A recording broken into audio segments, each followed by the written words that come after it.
Hello, my dear students of Standard 12. Welcome to your Chemistry 1 class. Today, in this class, we will discuss about thermochemical laws.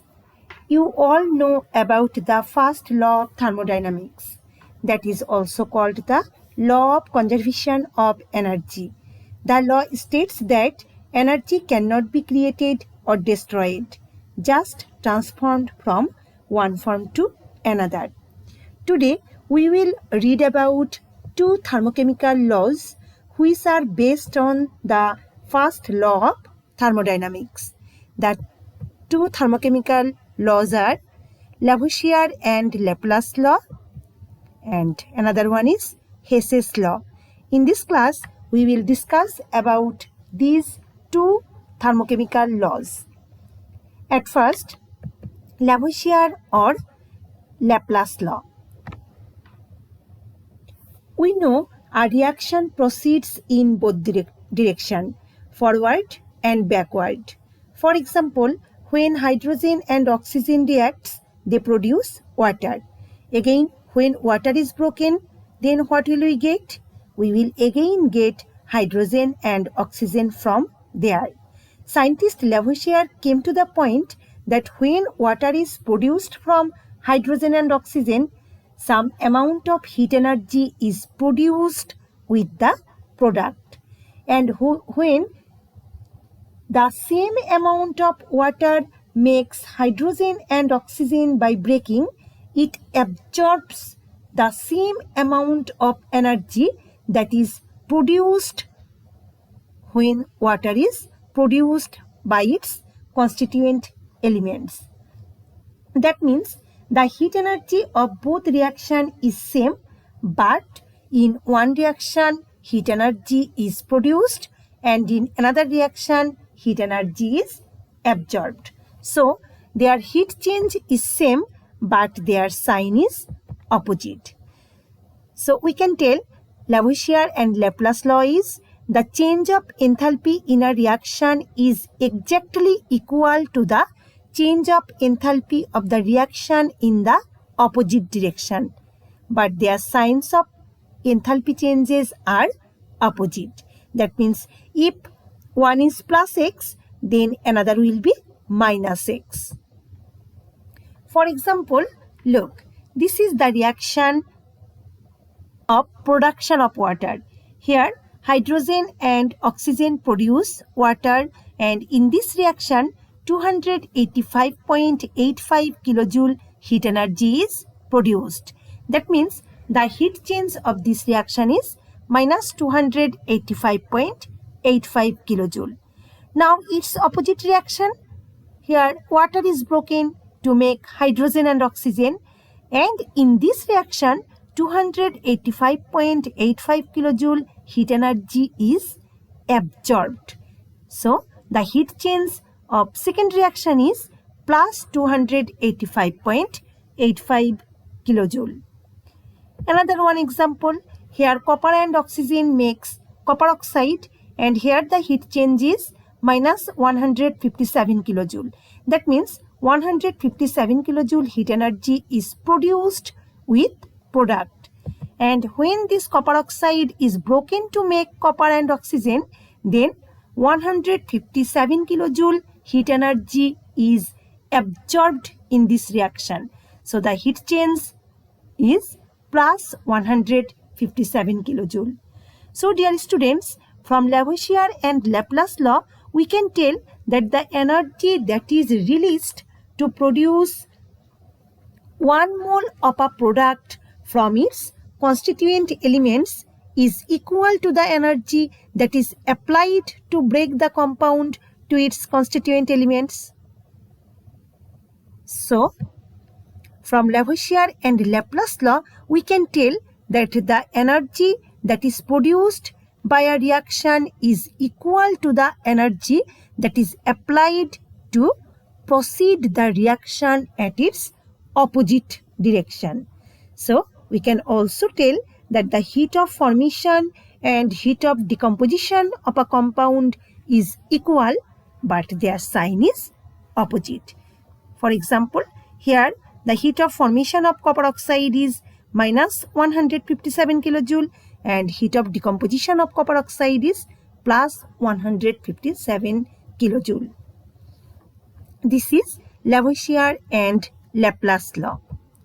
Now, the another thermochemical law is Hess's law. What is Hess's law? Dear students, look one thing. When carbon is burnt, carbon dioxide is produced.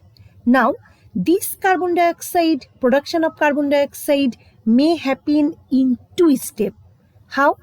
At first, by incomplete combustion, carbon firstly produces carbon monoxide, and when more oxygen reacts with carbon monoxide, then it is fully combusted, and then in second step, carbon dioxide will be produced. That means carbon directly can burn carbon dioxide by burning, and also carbon can produce carbon dioxide in two steps. In first step, one intermediate compound carbon monoxide is produced, and in second step, by fully combustion, carbon dioxide is produced. Now, Russian scientist J.H. Hess put forward an important thermochemical law on the basis of this. He observed that if the initial reactant and final product is same for a reaction, for example, here initial reactant was carbon and final product was carbon dioxide in both reaction, then the heat of reaction does not depend on the route of reaction. So, what is Hess's law? If a reaction can take place by single step or several steps, the overall change in enthalpy is the same, whatever route is followed with same initial reactants and final products. Now, this example look here. A produces C in single step where the heat change is del A's. Now, the same reaction can cause in two step.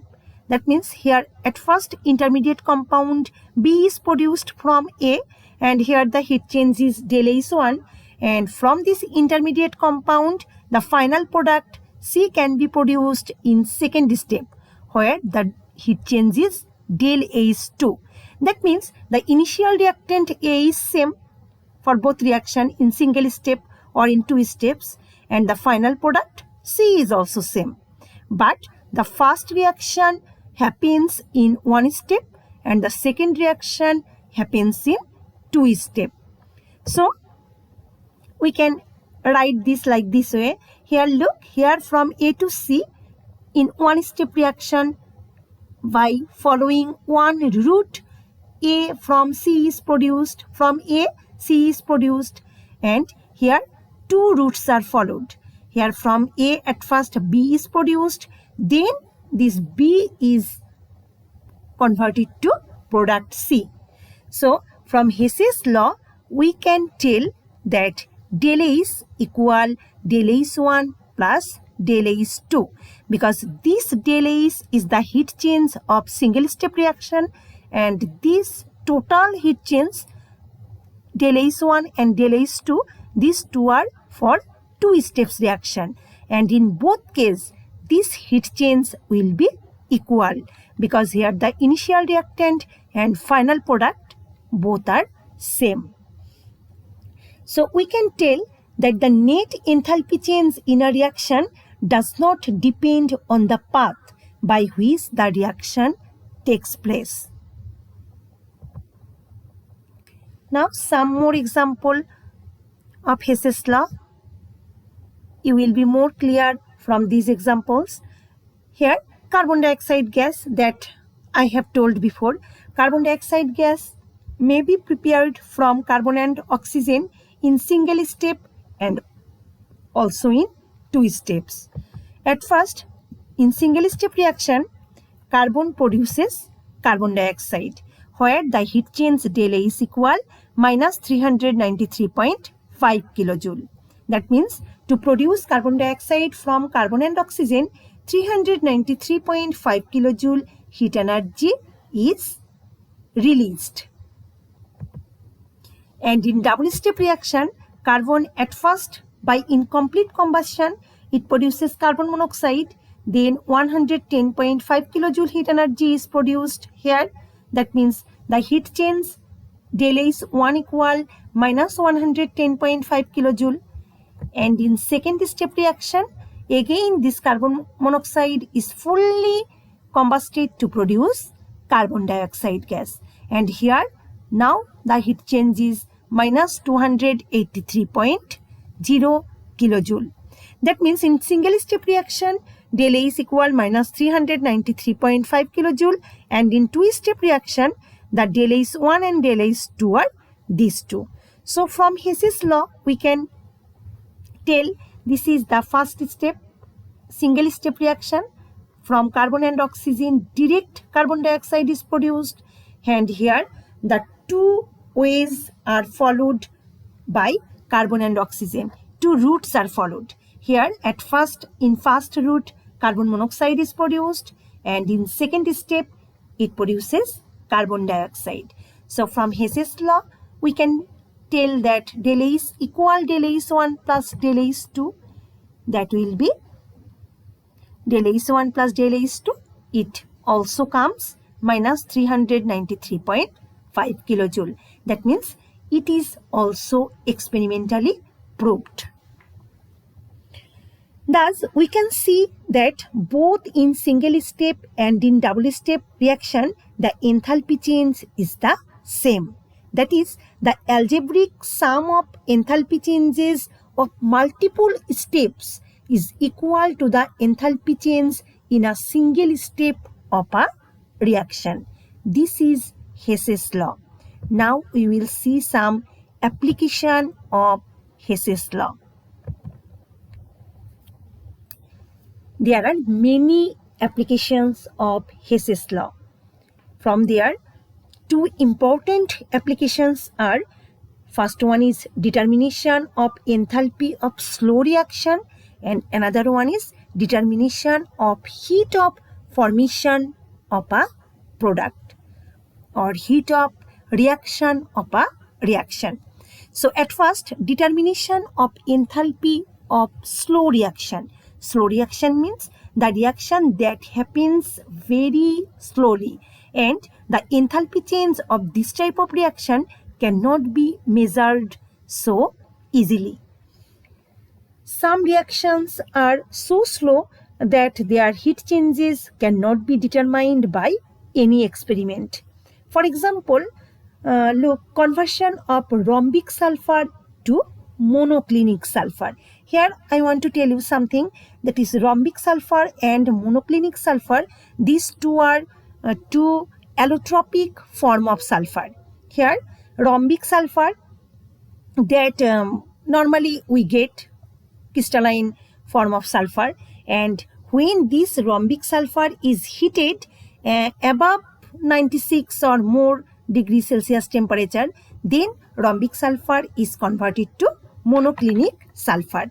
Now this process from rhombic sulfur to monoclinic sulfur conversion, this is a slow process, and if you want to find out the heat change of this conversion by any experiment, it is not so easy to determine this heat change. Now we can easily determine this heat change of conversion of rhombic sulfur to monoclinic sulfur by Hess's law. How? We can determine the heat of combustion of rhombic sulfur and monoclinic sulfur. At first, we will determine the heat of combustion by the combustion reaction of rhombic sulfur and monoclinic sulfur, and then by using this heat of combustion of rhombic sulfur and monoclinic sulfur, we can easily determine the heat of reaction of conversion of rhombic sulfur to monoclinic sulfur. Look, the conversion of rhombic sulfur to monoclinic sulfur is a slow process.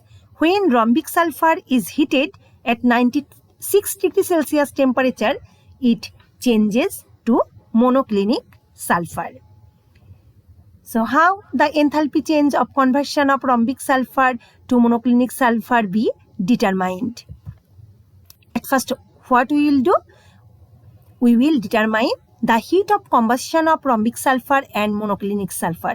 And the heat of combustion of rhombic sulfur and monoclinic sulfur are minus 296.79 kilojoule and minus 297.08 kilojoule respectively.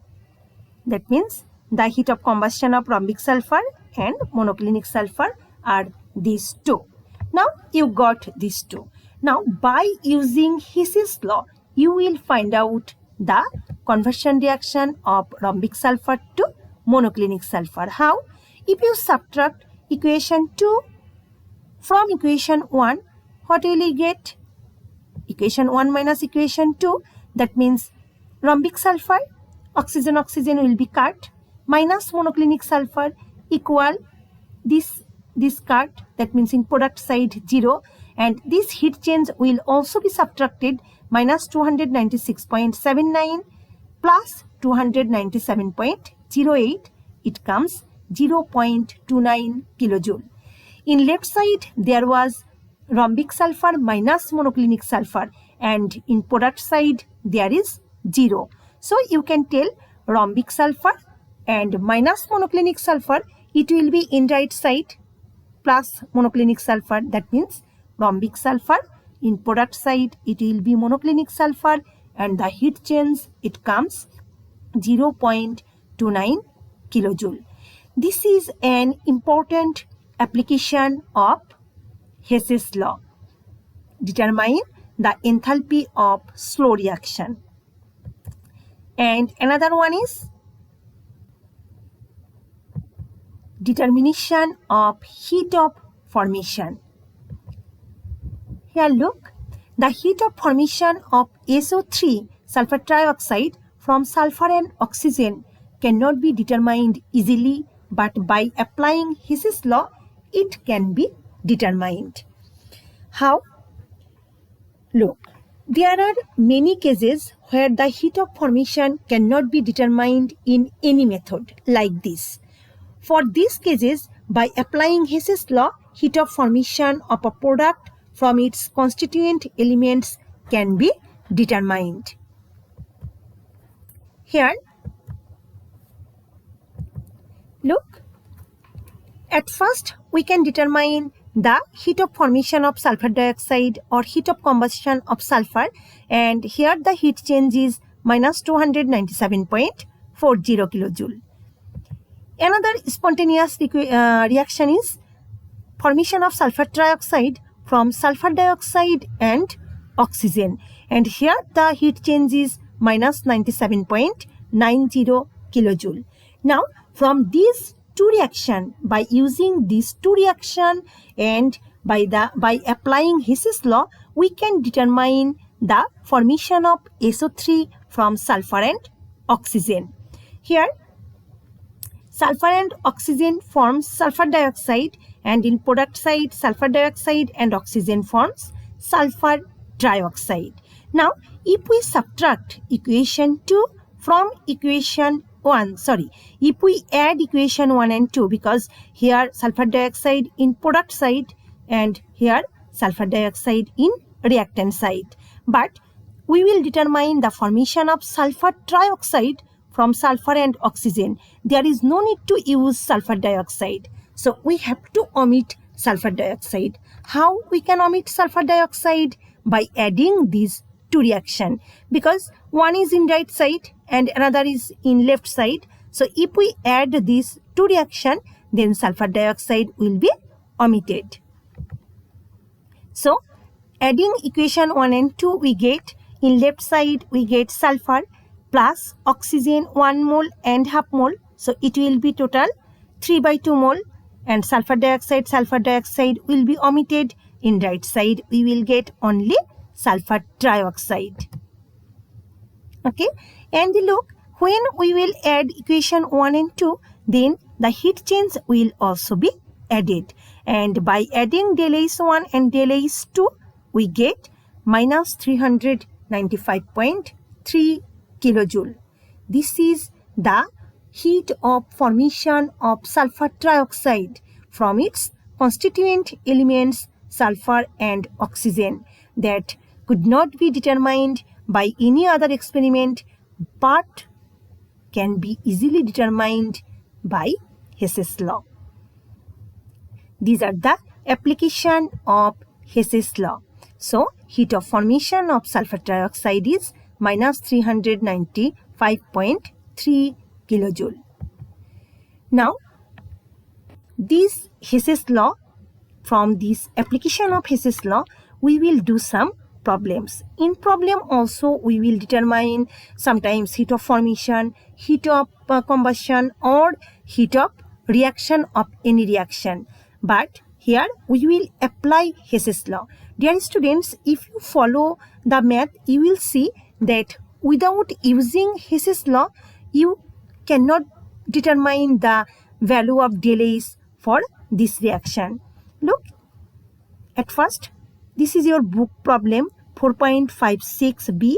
You will get this problem before Hess's law, but this math cannot be solved without using Hess's law. Here, to solve the math, you have to use Hess's law.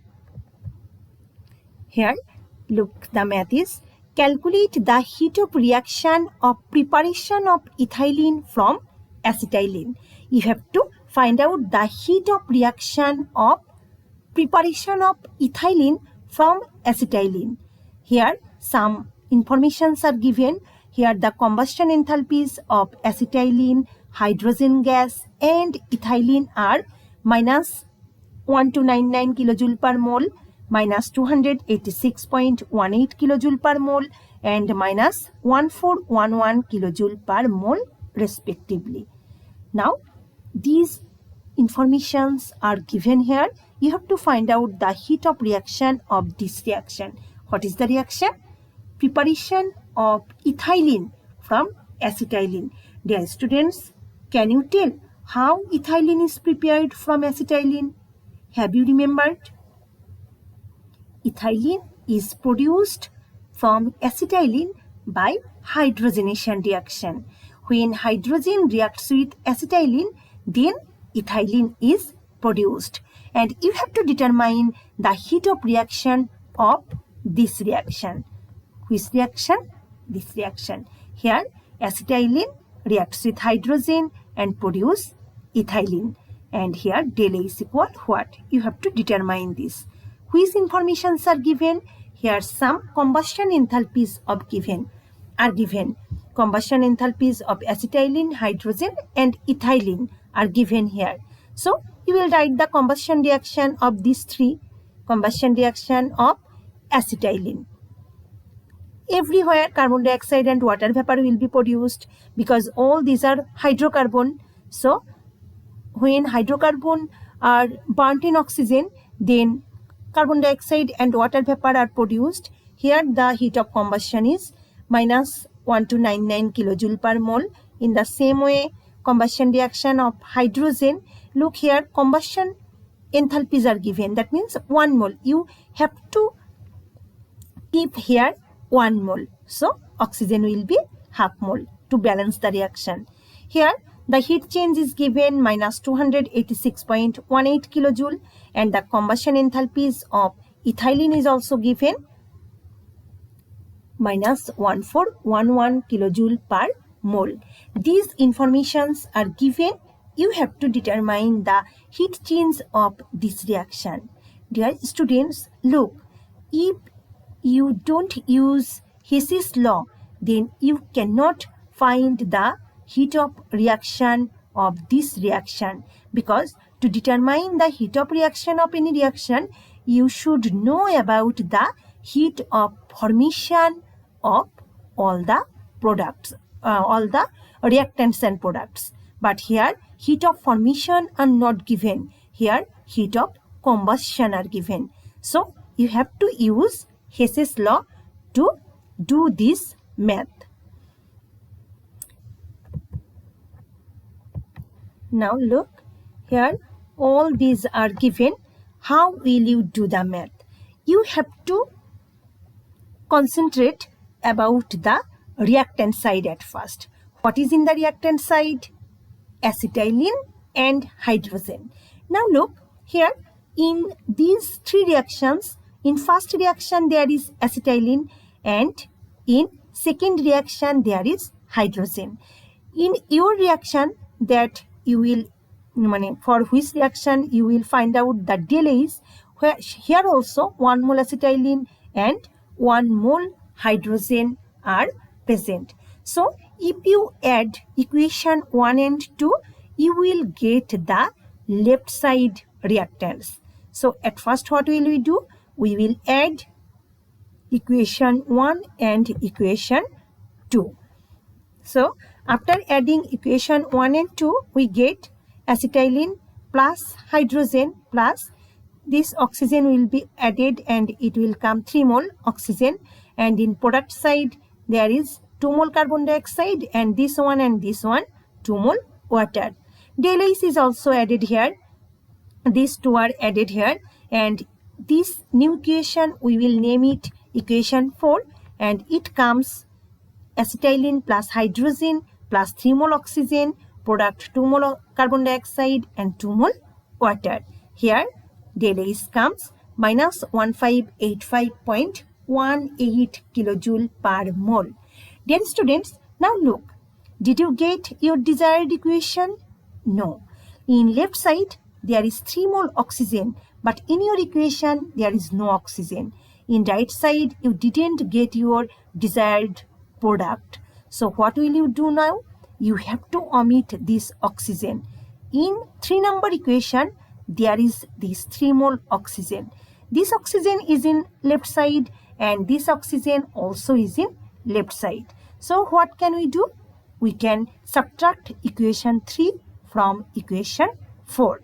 So by subtracting equation 3 from equation 4, that means 4 minus 3, we get acetylene plus hydrogen, oxygen omitted, minus ethylene, CH2, and in product side 2 carbon dioxide and 2 water, here also this. So all are omitted and in product side it becomes 0.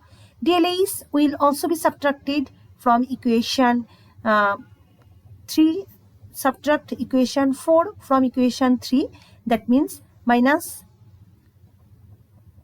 4 minus 3, so minus 1585.18 minus 1411, that comes minus 174.18 kilojoule per mole.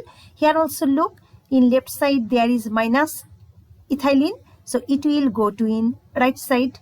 In right side there is nothing, so acetylene plus hydrogen, in right side there will be ethylene, and delase comes minus 174.18 kilojoule per mole. This is our required answer. Now next another one. This is also your book math problem 4.58b. Here look, during discharging of lead acid battery following reaction occurred. Here the reaction is lead plus lead oxide plus sulfuric acid, product is lead sulfate plus water. You have to find out the heat change of this reaction, and here two heat change of two reactions are given. These are reaction 1 and reaction 2. Lead plus lead oxide plus sulfur trioxide lead sulfate, and 2 number is sulfur trioxide plus water sulfuric acid. From these two reactions, or by using these two reactions, you have to determine the heat change of this reaction. Here also look, in your reaction which things are in the left side? Lead, lead oxide and sulfuric acid. So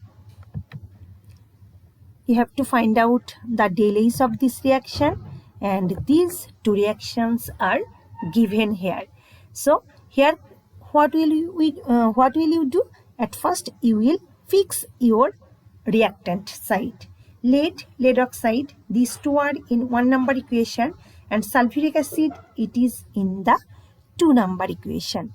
Now, dear students, look, in 2 number equation, there is 1 mole sulfuric acid, but you need 2 mole sulfuric acid for your desired reaction. And here, sulfuric acid is in the right side, and you need the sulfuric acid in reactant side. So, what will you do? You will subtract equation 2 from equation 1. And another thing you have to do, before subtracting, you have to multiply 2 with equation 2. When you will multiply equation 2 by 2, then this sulfuric acid will be 2 sulfuric acid.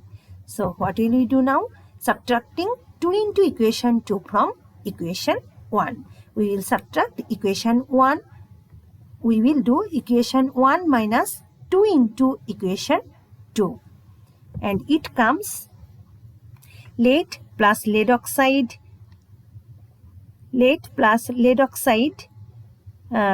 minus 2 mole water. Here lead plus lead oxide, here 2 sulfur trioxide. When equation 2 is multiplied by 2, it will also be 2 sulfur trioxide. So subtract it. So this and this will be omitted. Minus 2 mole water, and in product side will be 2 mole lead sulfate minus 2 mole sulfuric acid. And del H naught is also minus 775 minus 2 into minus 113 kilojoule. Now,